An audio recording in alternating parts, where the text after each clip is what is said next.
Радев ни вели подготвен бил да им помогне на своите браќа од Македонија, оние северните. Кои црни браќа?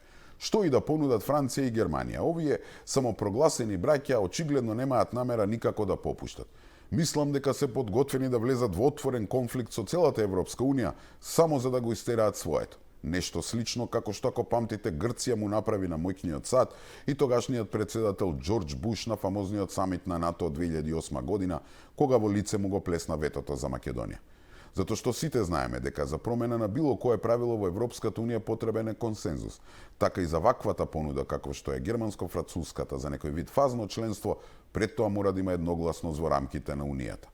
Само што за разлика од Грција, Бугарија во рака има едно моќно оружје на својата страна. Проклетиот француски предлог кој им го подарија СДСМ и ДУИ и оној втор протокол со кој Османи ни врза јамка околу врат.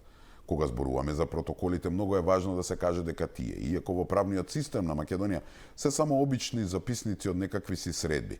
Прво нели беа меѓу Димитров и бугарите, а потоа и Османи, и немаат никакво правилно дејство.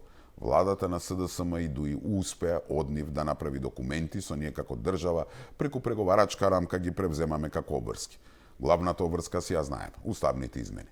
Значи, врз основа на неисполнување на тие обврски, Бугарија во самите протоколи си дава за право, а ние, читај СДСМ и ДУИ, сме и го дозволиле тоа право да не блокира. И тоа Бугарија нема да става вето, нема да има потреба. Едноставно, кога нема да бидат задоволни од тоа што го бараат и на некоја идна фамозна меѓувладина средба нема да има договор, Европската комисија, повикувајќи се на преговарачката рамка, нели каде што е спомена членот 12, ќе констатира дека не се исполнети условите преговорите да продолжат и толку. Значи нема Бугарија да става вето, тоа ќе го прави Европската комисија. Затоа, брат Радев, аман, не брани веќе.